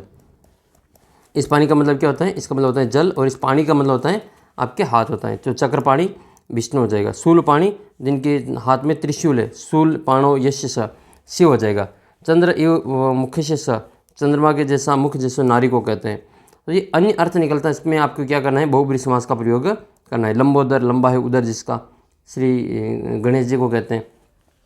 नीलकंठ, नीला है कंठ जिनका अर्थात ये शिव जी को कहा जाता है। ऐसे चंद्रशेखर है यश स, चंद्र है शेखर पर जिनके अर्थात शिव जी के जो आपके जटा पे जो चंद्रमा दिखता है तो ये शिव जी का उत्तर आपको उसमें करना है। ऐसे कमल एवं नेत्रे यश स, तो इसका कमल नेत्र हो जाएगा। ठीक है, तो सुंदर आँखों वाला को कमल नेत्र कहा जाता है। फिर इसके बाद में आपको कारक और विभक्ति देख लेना। तो कारक और विभक्ति क्या, कारक क्या होता है, वाक्य में जिसके द्वारा क्रिया की सिद्धि होती है उसको अपन कारक कहते हैं। और क्रियाजनकत्व कारकत्व हो जाएगा इसका उत्तर। और किसी जो वाक्य में जो क्रिया के संपादन में सहायता करने वाले को कारक कहा जाता है। ये कारक की परिभाषा है। जैसे एक आपको संस्कृत का एक वाक्य लिखा हुआ है, इसमें जो विभक्ति का जो आपको प्रयोग किया गया है, तो इसमें आपके सिलेबस में दूसरी विभक्ति से लगा करके 7वीं विभक्ति तक की जो आपकी कारक विभक्ति याद कर लेनी है। तो ये जो विभक्तियाँ हैं आपको इनमें से याद करने से कर्ता, कर्म, करण, संप्रदान, अपादान, अधिकरण, ये सभी 6 कारक हैं और ये इनको आपको अच्छे से याद रखना है। तो कर्ता जो होता है वो करने वाले को क्या कहते हैं, कर्ता कहते हैं। किसी भी काम को, क्रिया को जो संपन्न करता है उसको कर्ता कहा जाता है। जैसे गिरीश पुस्तकम पढ़ती, यहाँ पर जो गिरीश है वो कौन है, कर्ता है। काम करने वाले को कर्ता कहते हैं। और पढ़ती यानी कि क्रिया करने वाले को कर्ता का, इसे पढ़ने वाला है कौन, गिरीश है, यहाँ पे कर्ता कारक आएगा। ठीक है, कर्म, क्रिया के संपादन में कर्ता के सर्वाधिक अभिष्ट को कर्म कहा जाता है। तो अब गिरीश क्या कर रहा है, पुस्तक पढ़ रहा है, तो इसका काम है ये, तो यहाँ पर जो पुस्तकम वो आपके कर्म हो जाएगा। तो ये कर्म कारक है। करण, क्रिया की सिद्धि से में कर्ता के जो प्रमुख सहायक उसको हम करण कहते हैं। जैसे गौरी जलेन मुखम प्रक्षालयति, यानी कि गौरी जो है वो जल से जो अपने मुंह को धो रही है। संप्रदान, संप्रदान का मतलब होता है इसमें आपके के लिए, संप्रदान का मतलब के लिए, जिसमें कुछ दिया जाता है, जिसके लिए दिया कोई कार्य किया जाता है उसको संप्रदान कारक आता है। जैसे वागीश मित्राय लेखनी ददाति, वागीश ने जो अपने मित्र के लिए लेखनी दी। और फिर इसी प्रकार से आपका नेक्स्ट आ जाएगा इसमें अपादान, अपादान का मतलब होता है कोई वस्तु अलग होती है, इसको अपन अपादान कहते हैं। जैसे वृक्षात पत्राणि पतंती, यहाँ पे जो वृक्ष से जो पेड़ पत्ते वो अलग हो रहे हैं, यहाँ पे वृक्षात में आपके अपादान कारक आएगा। फिर आता है आपका अधिकरण। तो अधिकरण जो होता है वो आपका क्रिया का आधार होता है, जिसमें में पेपर आता है। तो जैसे मुनि आसने तिष्ठति, मुनि जो है आसन पर बैठे हुए हैं, ये क्रिया का आधार है, इसमें आपके अधिकरण आएगा। संबंध और संबोधन, तो ये आपके संबंध और संबोधन, जहाँ पर एक व्यक्ति या वस्तु के दूसरे व्यक्ति वस्तु के संबंध हो उसको अपन षष्ठी विभक्ति का प्रयोग किया जाता है। जैसे रामस्य पुत्र कुश गच्छति, जो राम का जो पुत्र है कुश वो जाता है, तो इसमें रामस्य में कौन सी विभक्ति आई? षष्ठी विभक्ति आई। तो आपकी जो विभक्ति हैं उनको आपको याद कर लेना। कौन सी विभक्तियाँ आपके 2 शब्दों में लगने वाली विभक्तियाँ 7 होती हैं, प्रथमा, द्वितीय, तृतीय, चतुर्थी और फिर पंचमी, षष्ठी और सप्तमी। आपके द्वितीय से लगाकर सप्तमी तक की वो आपको याद करनी है। और तीनों वचनों में अलग अलग प्रत्यय लगते हैं और ये कुल जो 21 प्रत्यय इनके होते हैं, इनको सुप के नाम से जाना जाता है। और सुप प्रत्यय में लगे जाने के कारण ही शब्द जो पद बनकर योग्य बनते हैं उसको सुबंत कहा जाता है। तो कुछ है जो प्रमुख है जो विभक्तियाँ हैं वो आपको याद कर लेनी है। तो प्रथम विभक्ति तो आपकी इतनी इंपॉर्टेंट है नहीं, आपकी द्वितीय से सप्तमी विभक्ति तक आपके इंपॉर्टेंट रहेगी। तो द्वितीय विभक्ति आपकी ये है कि जब वाक्य में कर्ता के निकट जो सर्वाधिक अभिष्ट होता है उसको अपन कर्म में द्वितीय विभक्ति को प्रयोग करते हैं, जो कि कर्म की जो कर्ता के सबसे अभिष्ट हो इनकी कर्म में जो द्वितीय विभक्ति का प्रयोग किया जाता है। इसके अलावा आपके जो कुछ शब्द दिखे हैं, ठीक है, ये शब्द आपको याद कर लेना है। जब भी आपको वाक्य में अभिता दिखे, अभिता का मतलब सामने, परिता का मतलब चारों ओर, समय का मतलब पास, निक्षा का मतलब पास, हा मतलब खेद, प्रति मतलब और, उभयता, सर्वता, दिक्, ऊपरी, अध, ऊपर नीचे, बिना, अंतरा बिना, अंतरैन बिना, तो इसके योग में आपकी द्वितीय विभक्ति आती है। ये क्वेश्चन सबसे ज़्यादा पूछे जाते हैं। एक तो प्रश्न आपका यहाँ से 100% आपका जरूर बनेगा। आपकी अभिता दिख जाए, परिता दिख जाए, समय दिख जाए, निक्षा, प्रति, उभयता, सर्वता, दिक्, ऊपरी, अध, बिना, ये सभी आपकी जो द्वितीय विभक्ति के कारक हैं, इनके कारण जो द्वितीय विभक्ति आती हैं। जैसे ग्रामम अभिता वृक्षा संति, तो इसमें जो अभिता के योग में इसकी ग्राम की द्वितीय विभक्ति आई। तो यहाँ पर जो इस अभिता के योग में ये द्वितीय विभक्ति आई है। परिता के योग में द्वितीय विभक्ति है, समया द्वितीय विभक्ति है, निक्षा द्वितीय विभक्ति है, हा इसमें भी द्वितीय विभक्ति है, और प्रति के योग में मित्र में द्वितीय विभक्ति है, उभयता के योग में मर्ग में द्वितीय विभक्ति है। तो ये सभी आपको अच्छे से याद करना है। ग्रामम उभयता वृक्षा संति, ग्राम के जो सामने जो मतलब अभिता का मतलब होता है सामने, तो गांव के जो सामने वो वृक्ष हैं। नगरम परिता मार्ग संति, नगर के जो परिता का मतलब होता है चारों तरफ मार्ग बना हुआ है। विद्यालयम समया उद्यानम अस्ति, समय का मतलब होता है आपके पास, विद्यालय के पास में उद्यान है। नदी निक्षा शीतल समीरा बहती, नदी के जो पास में है वो ठंडी हवा बहती है।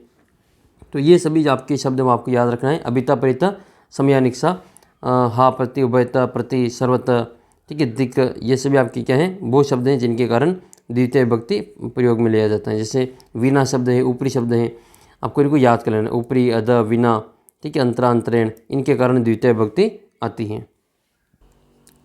एक और चीज़ आपको याद रखनी है कि जब भी आपकी जो अधि उपसर्ग के साथ में जो शील है, स्था है, आ से वस धातु का योग होता है, तब भी आपकी द्वितीय विभक्ति का प्रयोग किया जाता है। जैसे अधिष्ठते हैं तो आपकी द्वितीय विभक्ति आएगी, अधितिष्ठति तो द्वितीय विभक्ति आएगी, अध्यास्ते तो भी आपकी द्वितीय विभक्ति आएगी। तो अधि उपसर्ग इसमें लगा हुआ है, तो इसके कारण आपको क्या करना है, इसमें भी आपको द्वितीय विभक्ति का प्रयोग ही करना।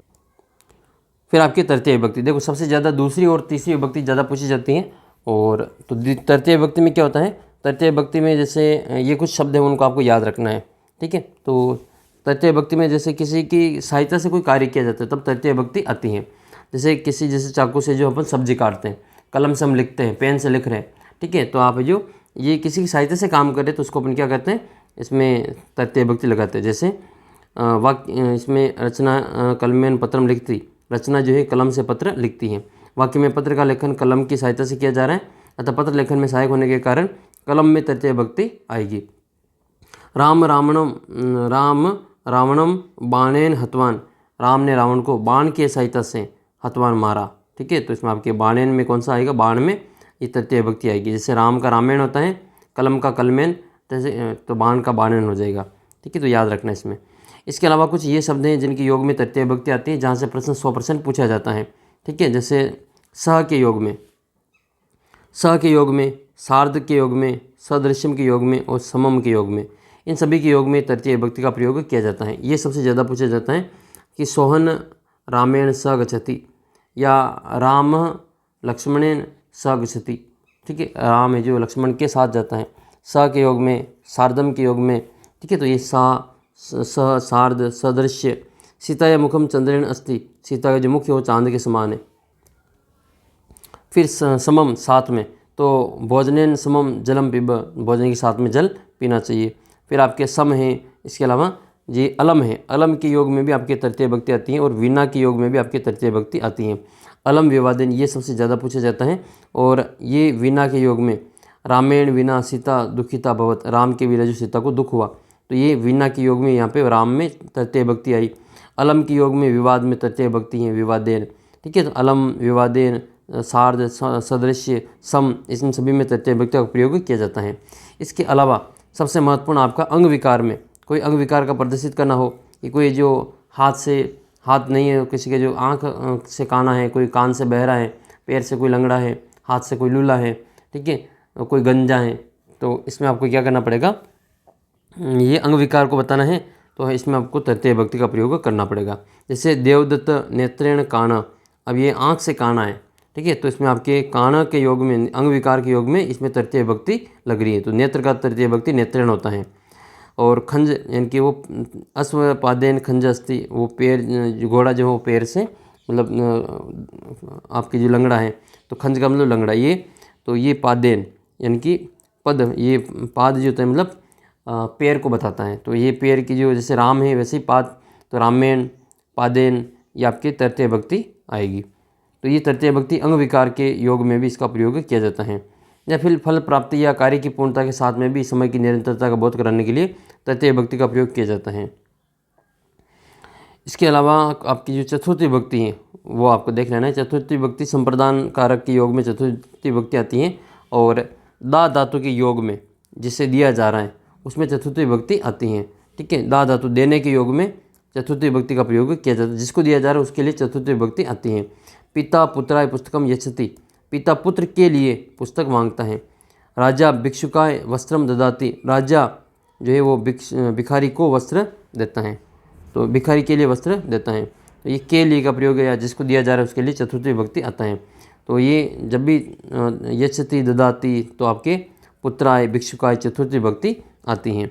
या कुछ धातुएं उनके योग में चतुर्थी विभक्ति आती है, जैसे रुचि अच्छा लगने, बालकाय मोदकम रोचते। अच्छा क्वेश्चन ये बार बार पूछा जाता है, बालकाय मोदकम रोचते, बालक को लड्डू अच्छे लगते हैं, है ना। मोदक का मतलब आपके देखा होगा गणेश जी के जो मोदक होते हैं, गणेश जी को लड्डू बहुत पसंद है। तो आपको वैसे कौन सी मिठाई पसंद है कमेंट करके बताना, और उस मिठाई का नाम अगर आपको संस्कृत में भी याद हो तो भी आप कमेंट करके बता सकते हैं। तो आपको कौन सी मिठाई पसंद है कमेंट करके बताना। क्रोध के योग में भी चतुर्थी विभक्ति आती है, क्रोध करना चतुर्थी विभक्ति आएगी। और कूप के योग में क्रोध करना तो भी आपकी चतुर्थी विभक्ति आएगी, ठीक है। माता पुत्राय कुप्यति, और फिर आपके द्रोह करना यानी कि चाहना, इन सभी के योग में चतुर्थी विभक्ति आती है। ईर्ष्या करना, इसमें भी चतुर्थी विभक्ति आएगी। एक आपके नमक के योग में, ये याद कर लेना, नमक के योग में चतुर्थी विभक्ति आती है। नमस्कार, जैसे गुरुवे नमः, तो गुरु की शब्द की जब की चतुर्थी विभक्ति गुरु की, वो आपकी क्या हो जाएगा, गुरुवे हो जाएगा। और ये गणेश होता, ये उकारांत है और गणेश अकारांत है, तो गणेश का क्या हो जाएगा, गणेशाय हो जाएगा। तो श्री गणेशाय नमः हम बोलते हैं ना, श्री गणेशाय नमः, तो ये गणेशाय में आपके चतुर्थी विभक्ति नमः के योग में यहाँ पे चतुर्थी विभक्ति का प्रयोग हुआ है, श्री गणेशाय नमः, ठीक है। तो चतुर्थी विभक्ति आती है नमः के योग में।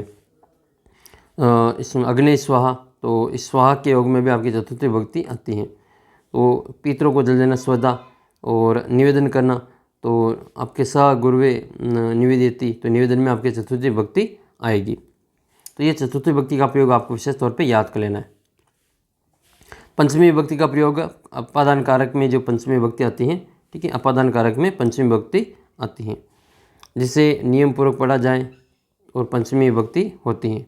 तो जैसे अहम गुरु संस्कृतम पठामी, जहाँ कोई वस्तु उत्पन्न होती हो उसमें भी पंचमी विभक्ति का प्रयोग किया होता है।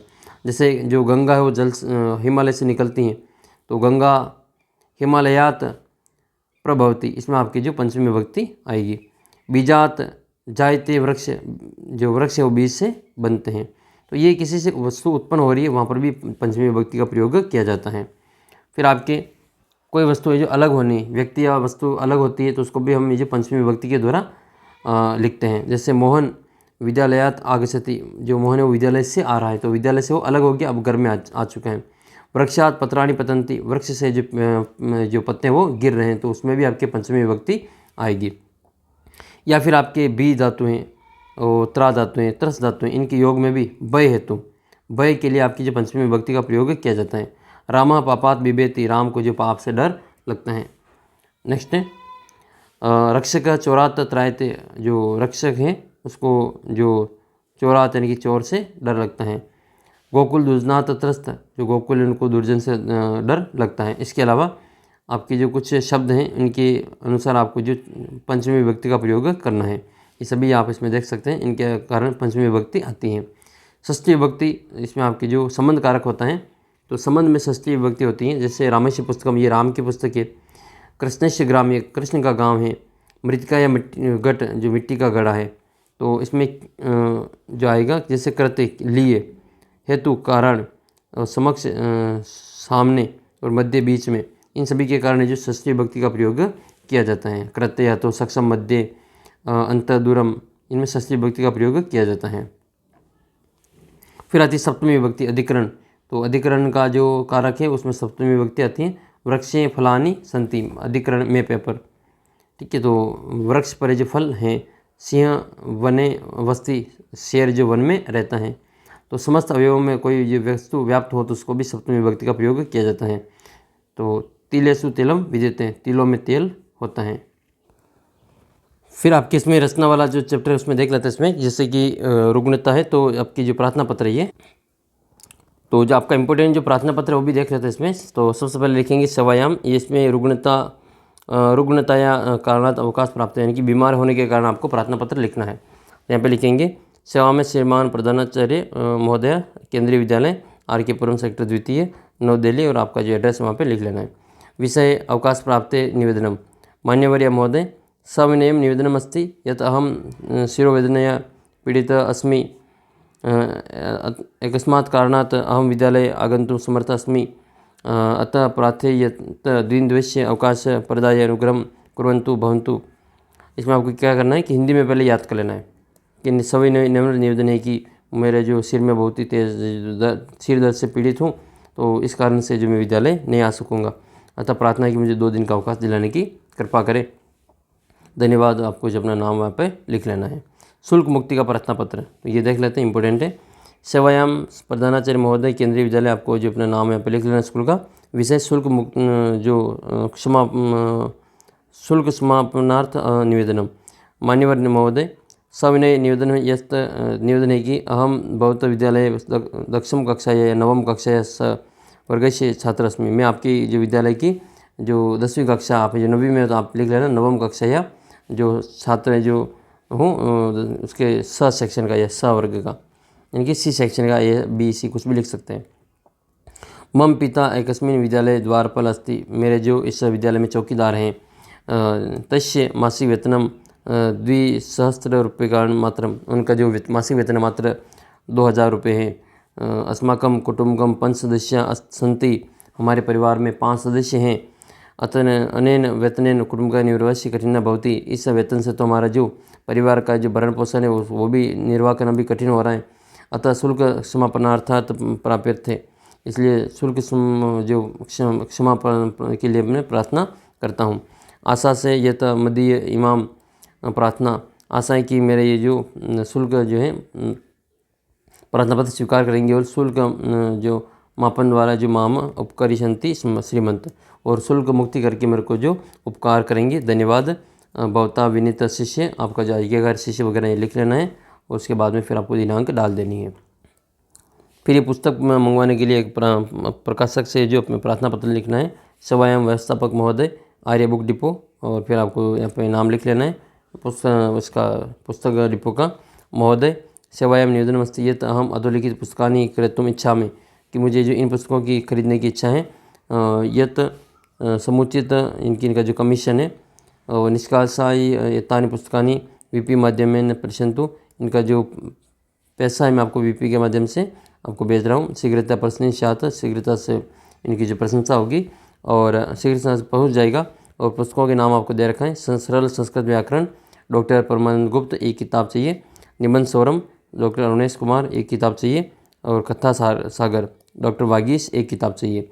और फिर आपको इसमें ये बता देना है कि किसमें कितनी किताबें रखनी है। फिर इसके बाद में आपका आज्ञाकारी और या फिर भवदी लिख के आपको ये अपना एड्रेस वहाँ पे डाल देना है, नाम पता। अपनी बहन के विवाह में आमंत्रित करना है अपने दोस्त को, तो उसके लिए आपको मित्र को एक लेटर लिखना है। तो यहाँ पे जो इसमें लेटर लिख लेंगे इस प्रकार से इसका स्क्रीनशॉट ले लो और ये वाला जो आप बहन के जो विवाह के लिए पत्र आपको लिखना है और अपने पिताजी को परीक्षा के संबंध में जो उनको रिजल्ट की सूचना देनी है, आपका जो रिजल्ट है वो कैसा रहा इसके संबंध में एक प्रार्थना पत्र आपको यहाँ पे जो पत्र वो लिखना है। फिर हम ये जो वार्तालाप है वो हम और आपको बता देंगे, ठीक है। दो दोस्तों के बीच में जो वार्तालाप होती है वो, और अपठित गद्यांश को आपके अलग वीडियो में कवर कर लेंगे। फिर आता है आपका धातु रूप। तो धातु रूप में पट धातु आपको याद कर लेना अच्छे से, इसमें से खूब सारा आप बना लेंगे इसकी सहायता से। जैसे पट धातु जो होता है वो लट लकार, ठीक है। इसमें आपके वर्तमान काल की बात की जा रही है। आपके संस्कृत में 3 तो वचन होते हैं, आपको याद होगा, एक वचन, द्विवचन और बहुवचन, और 3 पुरुष होते हैं, प्रथम पुरुष, मध्यम पुरुष और उत्तम पुरुष। तो पठति, पठतः, पठन्ति ये प्रथम पुरुष होता है। पठसि, पठतः, पठत ये मध्यम पुरुष होता है। पठामि, पठावह, पठामह ये उत्तम पुरुष होता है। तो इसके लास्ट में आता है ति, इसमें आता है तह और इसमें ति, ठीक है, ये आपके आता है। इसमें सी आता है लास्ट में, इसके थ आता है और इसमें थ आता है, और इसमें आपके आमी आता है। क्या आता है? आमी, आमी, और इसमें आता है आवह और इसमें आता है आमह। बस ये चेंज करना होता है, इसमें लास्ट में फिक्स होता है ये। जैसे पट धातु लट लकार, जैसे लिख धातु लिखती लिखता लिखंती, लिखसी लिखता लिखत, लिखामी लिखावा लिखामा। इसी प्रकार से आपको जो कुछ और आपको बनाना हो, जैसे गच्छती है तो जैसे गम गच्छ जाना, गम और इसको गच्छ लिखा जाता है। क्या लिखते हैं इसको? इसको गमती गमता गमनती नहीं लिखते, इसको लिखते हैं हम गम गच्छ जाना। तो गच्छति गच्छत गच्छन्ति, गच्छसी गच्छत गच्छत, गच्छामि गच्छावा गच्छामा। तो ये आपको इसमें गम गच्छ जाना वाले को लिखना होता है। तो बाकी इस प्रकार के और भी कोई जो आप इसका जो धातु है वो बना सकते हैं, ये आपके लास्ट में याद रखना है। ये तो ये आपके लट लकार वर्तमान काल। फिर बात कर लेते हैं हम इसमें भूतकाल की लंग लकार की। तो इसमें आपकी जो एक वचन, द्विवचन और बहुवचन, जैसे अपठत, अपठताम, अपठन, अपठ, अपठतम, अपठत, अपठम, अपठाव, अपठामा। तो ये अ तो सबके आगे लग रहा है, अ तो सबके आगे लग रहा है, इसका मतलब लंग लकार है, भूतकाल है। इसमें आपके जो पट धातु के लास्ट में इसमें आपके त आएगा, इसमें पठताम आएगा, अपठताम, ठीक क्या आएगा आपके? पठताम आएगा। फिर आपके इसमें अपठन आएगा, अन आएगा, ठीक है। और इसमें आपके अपठ आएगा, इसमें अपठतम, अपठत, अपठम, अपठावा, अपठामा। फिर आपकी लृ लकार आता है, तो पठिष्यति, पठिष्यत, पठिष्यन्ति भविष्यकाल, पठिष्यसि, पठिष्यत, पठिष्यत मध्यम पुरुष, पठिष्यामि, पठिष्यावा, पठिष्यामा ये उत्तम पुरुष। यहाँ से आपका प्रश्न एक फिक्स है, जो 100% आपके प्रश्न यहाँ से ज़रूर बनेगा। नेक्स्ट है फिर लोट लकार आज्ञार्थक के रूप में। तो पठतु, पठताम, पठन्तु, पठ, पठतम, पठत, पठानी, पठावा, पठामा ये आपके लोट लकार के उदाहरण हैं। फिर आपका आता है इसमें विधिलिंग लकार, चाहिए के योग में। पठेत, पठेताम, पठेयु, पठेह, पठेतम, पठेत, पठेयम, पठेव, पठेम ये आपके विधिलिंग लकार हो जाएगा। तो ये आपके जैसे वो तो पट धातु थी, ये आपके गमगच्छ जाना हो जाएगा। तो गम धातु मतलब गमगच्छ जाना, तो ये गमती गमता गमनती नहीं, देखो यहाँ पे क्या देखा इसने, तो ये आपकी गच्छति गच्छत गच्छन्ति, गच्छसी गच्छत गच्छत, गच्छामि गच्छावा गच्छामा। फिर इसके बाद में आपके लंग लकार में तो आगछन, अगछन, अगच्छताम, अगछन, अगच्छ, अगच्छत, अगच्छत, अगच्छम, अगच्छावा, अगच्छामा। और लृ लकार की बात करें तो गमिष्यति, ठीक है, ये आपके गमिष्यति आ जाएगा। गमिष्यति इसमें आपकी गम धातु आएगी, लृ लकार में गम धातु आएगी। तो गमिष्यति, गमिष्यत, गमिष्यन्ति, और गमिष्यसि, गमिष्यत, गमिष्यत, गमिष्यामि, गमिष्यावा, गमिष्यामा। तो ये गम धातु इसमें वापस आ जाएगा, बाकी में गच्छ आएगा इसमें। फिर आपके हैं गच्छतु, तो गच्छतु, गच्छताम, गच्छन्तु, गच्छ, गच्छतम, गच्छत, गच्छानि, गच्छावा, गच्छामा। एक ये जो लब धातु हैं आपके जो वर्तमान काल में है, इसको आपको याद कर लेना है। लब धातु इसका अलग होता है। तो लब धातु का आपके वर्तमान काल क्या हो जाएगा? लट लकार, लबते, लबेते, लबनते, लब से, लबे थे, लबद्वे, लबे, लबावहे, लबामहे ये आपके जो लट लकार वर्तमान काल में आएगा। फिर आपके भूतकाल में अलबत, अलबेताम, अलबंत, अलबथा, अलबेथाम, अलबद्वम, अलबे, अलबाही, अलबामही ये आपके जो भूत काल है लंग लकार, उसमें याद रखें।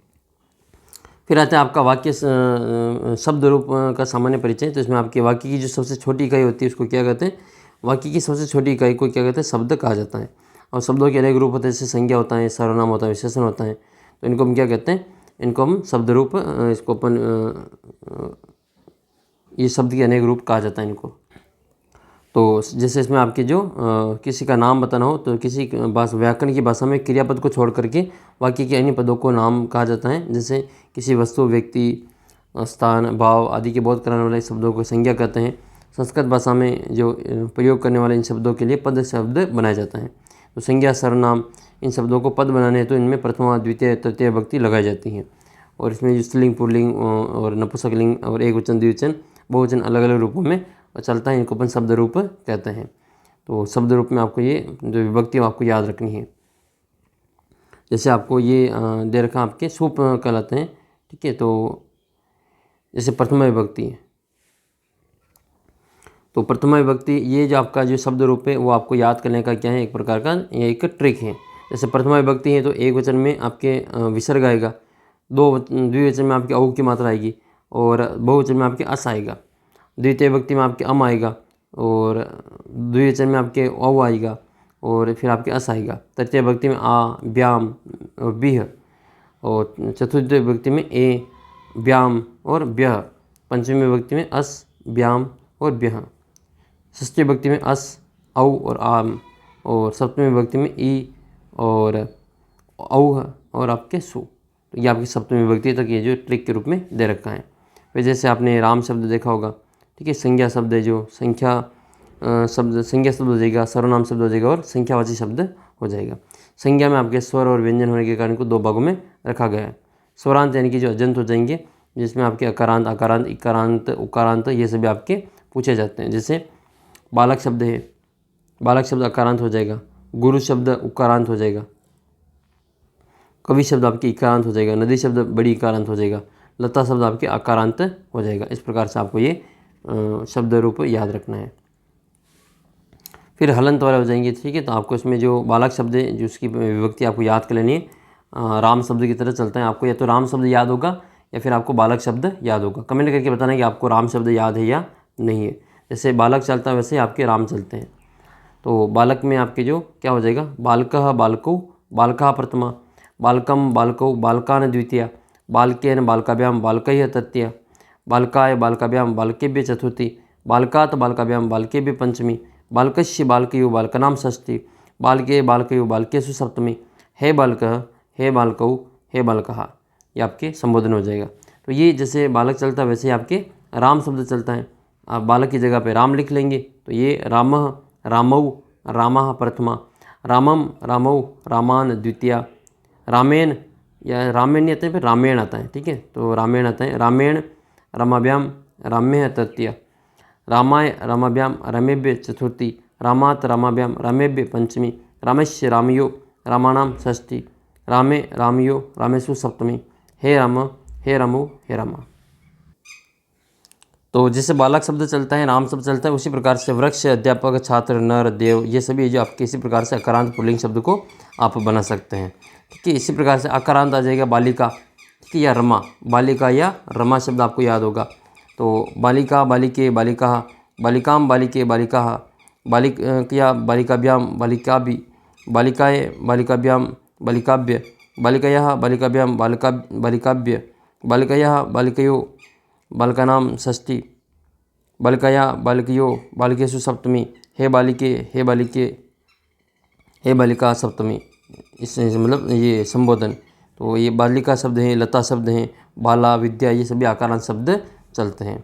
इसी प्रकार से आपको जो अकारांत फलम, फल शब्द आपको उसको याद कर लेना है। फलम फले फलानि प्रथमा, फलम फले फलानि द्वितीया, फिर फलेन फलाभ्याम फलेय आपके तृतीया, फलाय फलाभ्याम फलेभ्य चतुर्थी। फिर आपके जो पुरुष जो होते हैं राम शब्द वैसे चल जाता है बालक शब्द की तरफ। केवल इसका जो प्रथम और द्वितीय है वही अलग है, बाकी लगभग सारे उसी की तरह चलते हैं। फलेन फलाभ्याम फलेय तृतीया, रामेण रमाभ्याम रामेय तृतीया, फलाय फलाभ्याम फलेभ्य चतुर्थी, रामाय रामाभ्याम रामेभ्य चतुर्थी, फलात् फलाभ्याम फलेभ्य पंचमी, रामात् रामाभ्याम रामेभ्य पंचमी, फलस्य फलियो फलानां षष्ठी, रामस्य रामयो रामाणां षष्ठी, फले फलियो फलेषु सप्तमी, रामे रामयो रामेषु सप्तमी, हे राम, हे रामो, रामे, हे रामा। ये संबोधन इसका अलग हो जाता है। बाकी फिर वापस ये संबोधन में आपके हे लगा करके जो पहली दूसरी विभक्ति उसी को वापस लगा दिया जाता है। फलम फले फलानी, ठीक है, ये पहली और दूसरी विभक्ति को इसमें हे लगा करके लिख लिया जाता है। तो ये था आज का एक अति महत्वपूर्ण आपकी ग्रामर का जो वीडियो। इसके अलावा मेरे पास जो पेपर्स है उनका सॉल्यूशन आपको जल्दी इसका मिल जाएगा। इसके साथ ही आपको जो गणित और आपके जो सामाजिक है उसके ऊपर आपको ज़्यादा ध्यान देना है। गणित में भी आपको जितनी ज़्यादा प्रैक्टिस होगी उतना ज़्यादा फायदा होगा, और संस्कृत में आपके वैसे ही नंबर आ जाएंगे, इतने ज़्यादा आपको मेहनत इसमें करने की ज़रूरत पड़ेगी नहीं, क्योंकि इसमें अधिकतर प्रश्नों के उत्तर आप जो अच्छे प्रकार से आपके श्लोक वगैरह लिखेंगे, सप्रसंग व्याख्या वगैरह लिखेंगे, तो नंबर आपके इसमें आराम से मिल जाएंगे। क्योंकि संस्कृत में आपको पेपर में से उत्तर आधे के लिखने होंगे, जैसे गद्यांश पद्यांश वगैरह होंगे, तो भी आपको इसमें फ़ायदा मिलेगा। लेकिन गणित और सामाजिक में आप जो जितना आपको याद होगा, पेपर में से आप एक भी शब्द है जो नहीं लिख पाएंगे, आपको जो याद होगा वही वहाँ पे कॉपी में लिख पाएंगे। तो इस बात को आपको विशेष ध्यान रखना है। गणित और सामाजिक की तैयारी आपको ज़्यादा करनी है। फिर मिलते हैं आपको अगले वीडियो में। कैसा लगा ये वीडियो कमेंट करके बताना। 1 घंटे और 20 मिनट तक किस किस विद्यार्थी ने यहाँ तक एंड तक इस वीडियो को देखा है, अपना नाम और अपने स्कूल का नाम कमेंट बॉक्स में लिख के मुझे ज़रूर बताना, ताकि मेरे को पता चलेगा कि किस किस विद्यार्थी ने वीडियो 1 घंटे और 20 मिनट तक पूरा देखा है। जल्दी मिलते हैं आपको अगले वीडियो में। सामाजिक का टेस्ट नहीं दिया हो तो 251 प्रश्नों का टेस्ट बना रखा मैंने आपके लिए, बिल्कुल फ्री ऑफ कॉस्ट अपने ऐप के ऊपर मिल जाएगा। और सामाजिक के, विज्ञान के, गणित के, और आपके संस्कृत के, और स्वास्थ्य शिक्षा के सभी विषय के पेपर आपको ऐप के ऊपर मिल जाएंगे। आप ऐप को डाउनलोड कर लेना और अपना जो व्हाट्सअप ग्रुप है उसको ज्वाइन कर लेना। आपके पास भी कोई पेपर होता है, आप सॉल्यूशन के लिए इस नंबर पर भेज सकते हैं। PDF बनाकर उसकी सॉल्यूशन मैं आपको करवा दूंगा। तो जल्दी मिलते हैं आपको अगले वीडियो में। तब तक जय हिंद, जय भारत।